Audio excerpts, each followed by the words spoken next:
listening to Joel Radio, and this is The Grind. And today, we're going to grind for experience and money in Final Fantasy for the Nintendo Entertainment System. And since that's really boring, we're going to talk about facts, opinions, and truth. And today in the studio, we have a special guest, so put your limbs together for... Jenny. That's who I am. For Jenny. Jenny, tell us about yourself. I am this quirky little Asian American girl, 27 years old, but still acts like, 18 and sometimes even 12. And I'm an aspiring pastry chef, and I love games, I love all kinds of media, film, music, what have you. I'm just a person that's interested in a lot of things. Fantastic. So, we're going to get right into the meat of today's episode. We're going to be talking about opinions, and we're going to be talking about facts, and about truth. And I'm not going to do that voice anymore. So, Jenny.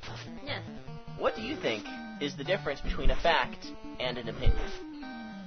Well, I think, fact is, something that's already established, Maybe it can, be something from an opinion, but, it became like an established, thought, of some kind. An opinion is, is something still in process and it hasn't become a fact yet. That's my definition. Because, sometimes opinions can be facts later on, depending on what it is. Alright. That sounds mighty fine. So my thoughts on the subject of the difference between a fact and opinion are, once I tell everybody what to do here, facts are generally bits of knowledge that are accepted as true. You just jump in anytime you want. Facts usually have scientific data to back them up. And opinions are more like beliefs. They're more like things that people know to be true based on their experience. What's true for them.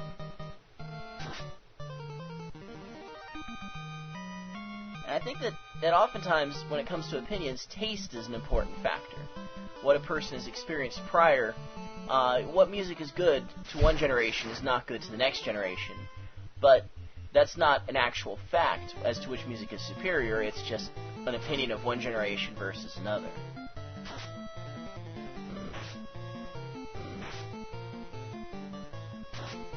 I have to agree with, with those, definitions. You didn't make those up, or did you get them from a dictionary? No, that was straight out of my brain. Oftentimes, a good scientific hypothesis starts with a few opinions that just kind of get bounced around. You and a couple other people have opinions, you're kind of bouncing them against each other, seeing what works, and then you start doing the research necessary to build an actual scientific hypothesis. I mean, I kind of like reading into both facts and opinion. I think they both have some kind of validity. I'm gonna not shot one down for the other. So you think they both have a certain amount of grain of truth, a certain amount of strength depending on the situation? Yeah. Okay. So let's go on to a bit of a development of that idea. So let's take it a little step further. Do you think that facts are really the way people describe them? Absolute, definite things? Well, I think that's a yes. I don't know. It just depends on who you're talking to. It really depends who you're talking to, I think. Because, some hard facts can feel like an opinion to some people. And to some people it's like absolute and no ends and buts. So I think, the truth of the matter is it just depends on who you're talking to. Alright. My opinion is that facts are not really as solid as most people make them out to be. The universe often comes across as a fuzzy place, where any fact can be disproven if approached from a slightly different perspective. Let's look at a couple of examples. Examples I'm going to use today are 1 + 1 = 2 which is, a pretty common fact that you're taught in school, like in kindergarten. And another one is kind of about the speed of light, the constant speed of light being the fastest thing there is in the universe. Nothing can go faster than the speed of light. Nothing that's matter, at least. So let's take a look at these examples. These bits of knowledge are taught as fact, and generally they hold up. Usually they do. Again, from most points of view, these are generally super accepted facts. But here are a few ways they can be put on shaky ground. This is a bit of math that takes the 1 + 1 = 2 equation and kind of turns it around a bit. 1 6-pack of soda plus 2 6-packs of soda does not equal 2 sodas. That's a pretty simple way to say, depending on how you look at it, not a certain fact doesn't always work out. Oh, yeah. I agree. And now, this other one's a little more complicated. In late 2001, scientists measured some particles that they shot across the Earth from one point to another. And they measured how fast they traveled. And they found that these particles traveled ever so slightly faster than the speed of light. They're a very particular kind of particles. I could probably look up some details, maybe I'll post a link. But the point is that whether or not they actually went faster than the speed of light, which a lot of people debate, they say that maybe the measurement wasn't accurate, or maybe the devices weren't calibrated properly, or the experiment itself was flawed. The point is that just the idea that experiment existed and had the results it had kind of takes the fact of the speed of light being the fastest anything can be, and thus makes it fuzzier, makes it seem less possible that it's an absolute, always true fact. And I think because of that, sometimes facts themselves can be looked at from a very ill light, where things that are said to be facts, what are facts? What is true? What can you really hold on to if these simple facts that we're taught right from the get-go in life don't add up anymore? What is there that is an actual fact? So that takes us to our final question of the day. Well, what is the proper thing to think? How do you sort out what's a fact, what's an opinion, and what really is real? Can you really believe anything? What do you think, Jen? Well, that's really hard, because I've been thinking about the subject for a very long time, and I'm still working it out. And sometimes I feel like it's so hard to believe anything nowadays, because there's so much information, and you can't really distinguish between what's right and what's wrong. You just have to kind of use your best judgment, and try to go from there. It's really hard to nail down everything completely, because there will be some things that you'll run into that seem believable, and there are some times when you'll run into things that are the opposite. But you just have to be aware, super aware, and just try to use your best judgment to make the right choices. I think that's a very valid way to put it. Because it's hard, it's really hard to, pick what to believe and what not to believe. Because there's so much out there nowadays, especially with our digital world and the internet. I feel like, we get bombarded with information, and you don't know what to choose. Yeah, it's not something we were taught in school, how to filter information. Because back when you were a kid, you just had what was in your textbooks, and that was it.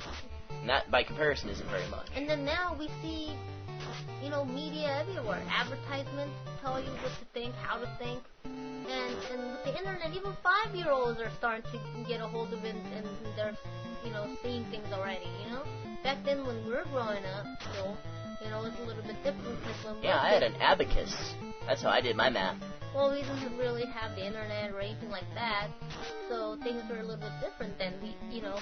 As long as we didn't turn on the TV. But I would carve my math problems onto the wall in the stone. But now we have the internet, so even little 5-year-olds can see it, and they get bombarded with information at such a young age, and sometimes they get bombarded with things that are not really good for 5-year-olds, if you know what I mean. Yeah, there's a lot of exposure there. That's a definite issue that the internet has.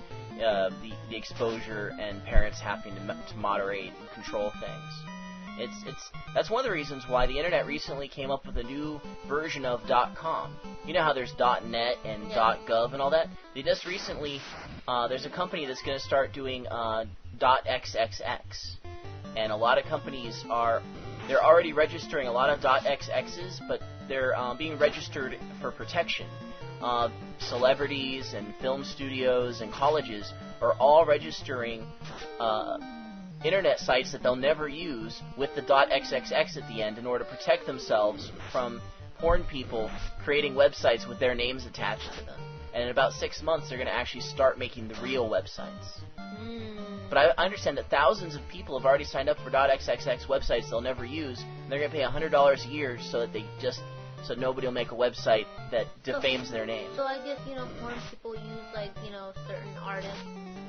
Now, I'm not going to name names, but... Madonna.com was one of them for a long time. They would, use certain celebrities and, manipulate their photos.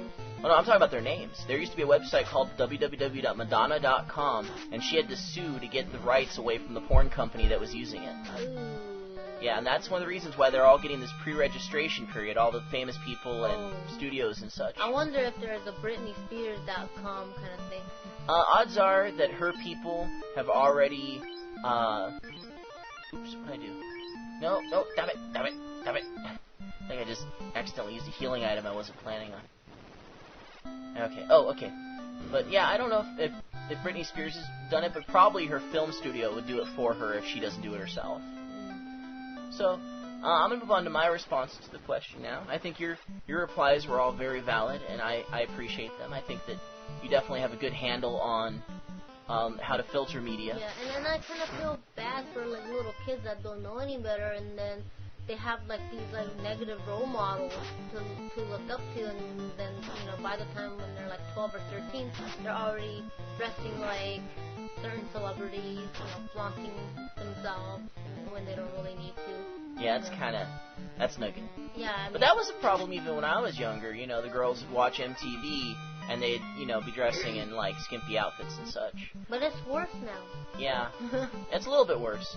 It definitely. And then it starts younger now. Back then, they would start maybe middle school. But now it's going as young as kindergarten or elementary school. Yeah. Yeah, it makes you wonder when they sell bikinis for infants. All right, so here's what I think on what the proper way to think is, and how to sort out opinions from facts, and how you can really believe things. This is very long, so Jenny, feel free to jump in if something comes to mind, because I got a lot here. There are very few facts that always work.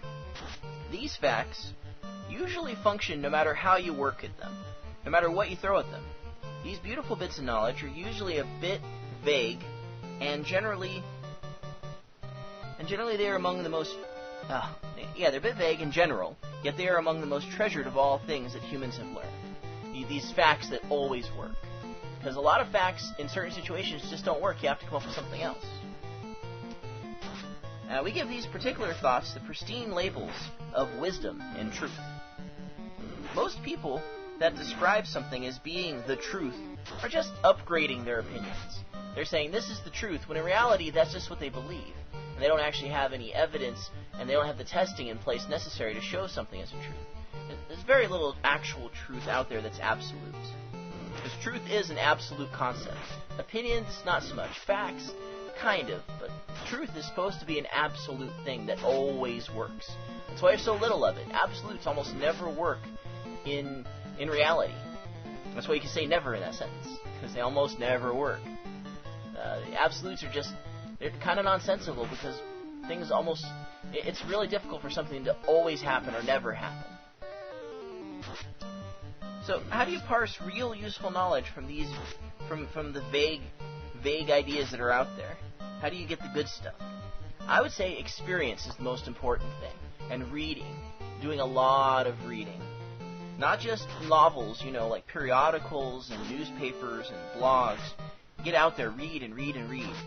become informed of all the opinions surrounding a fact and all the facts surrounding a truth. That's the real thing you can do to help you find what's true and what are facts. Yeah, I think that's a very balanced way of looking at it. Let's see here. And also, don't let other people think for you. Don't let other people tell you what to think. Let other people give you ideas. Let other people tell you their thoughts. Let them say what you should think, but think for yourself. Yeah, I agree. I definitely agree with that statement right there. If like somebody tells you something, or if they're like giving you their opinions or their 2 cents on something, it doesn't mean that you have to follow what they're saying, but at least respect and hear them out. But that doesn't mean that it has to be the Bible of it, Yeah. I think what's also important is to develop your own opinions of what facts mean for you. And if you find some truth, hold on to it. Hold on to it tight. There's not a lot of truth out there. And if somebody tests your truth, if somebody puts forward an idea that kind of works against your truth, don't get mad or angry. Honestly examine your truth. See if maybe it's not a truth after all, but just a really strong fact. And that's okay, because there's so little truth that odds are most of the things that people think are true are not. I'd say maybe 1 in 100 things described as the truth are actually the truth.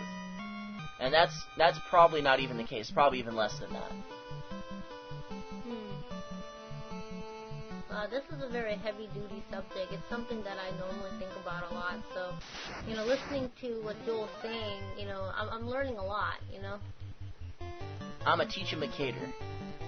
I'm going to teach you a Makeda, a knowledge of 5. So, what can you believe? When faced with a test of your beliefs, don't hide. Don't run away. Search your mind. There's a subtle part of your mind that can usually discern real truth. When it's presented with real truth, it's going to jump out at this part of your mind. You're just going to go, wow, that is actual truth. Because there's a part of you that just knows truth when it hears it. Because there's so little of it out there, you might not have actually experienced it before. But when you do hear it, usually there's like an internal, like a click, or like a buzz, or a light bulb that goes off, and you're like, whoa, I just learned something. And usually when that happens, write down whatever it was. You want to remember that no matter what happens. Let's see here. And sometimes in order to get that buzz to go the first couple times while you're still learning, you might have to kind of quiet your mind. Think less thoughts and feel the thoughts you're thinking. Kind of associate your emotions with it. Trust your intuition. That's what it's there for. The important thing is to learn. Take your experiences, make them lessons. Don't just take in data from the outside world, visual, auditory, thoughts from other people and just file it away. Process it. Make it into something for yourself. Test your theories of what is true in the laboratory of life. That's all I got. You got a reply? Wow. There's so much to learn from that. There's a lot of grain of truth in what you're saying, Joel. You think that what I said is truth? Well, I can't necessarily say that, but it's something to consider at least. I think that's good enough. So let's finish off this fight here. What do you think of these purple and pink guys I'm fighting? They look like monsters. Yeah, they're ogres.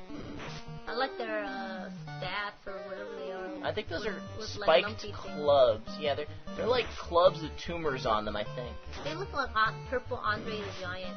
Yeah. My guys here on the right are a fighter, a thief, and a black belt. Right now, I'm doing a playthrough on my other series, Joel Adventures, where I'm showing all of my audience how to get through the game using melee characters. Later on, I'll do another playthrough where I show them magic-using characters. So I have all 3 of the fighting-type classes together, and I chose to do 2 fighters because they're, in my opinion, the better ones to have around. They have the better defense. And if I ever get leveled up enough to actually get through the next area, I might actually do the 2nd episode. Nah. Alright, there we go. That's pretty good for now. Let's go to the inn and call it a day. Here we go. Hello, Mr. Inn Lady. 100 gold. That right as rain. And, is there anything you would like to say in closing, Jen? Thanks for having me here today, Joel. It was a lot of fun. I learned some new stuff about facts and opinions that I haven't really considered. You know, and I'm pretty sure the audience has learned something new, hopefully. Hopefully. So, whereabouts can people find stuff of yours on the internet if they're so inclined? Magic One Girl 10 at Twitter. Yeah. And then for Facebook, Jenny Park. Oh, okay. And you can find my stuff here at the I'm the Joel YouTube channel. If you want my opinions, watch more of this show, Joel Grinds. If you just want to see me playing games, watch some of my other shows. They're pretty good, too. And you can also find me on Twitter at I'm a Joel, I-M-A-Joel. And you can find me over on the Facebook page, I'm the Joel, I-M-T-H-E-J-O-E-L. No spaces in any of that. I-M-T-H-E-J-O-E-L. No spaces. Same thing on Twitter. And I guess that's about it. So with that, I say, we've worn this episode down to a fine point. Dial in to Joel Radio again soon for the next installment of Joel Grinds. Farewell. Farewell.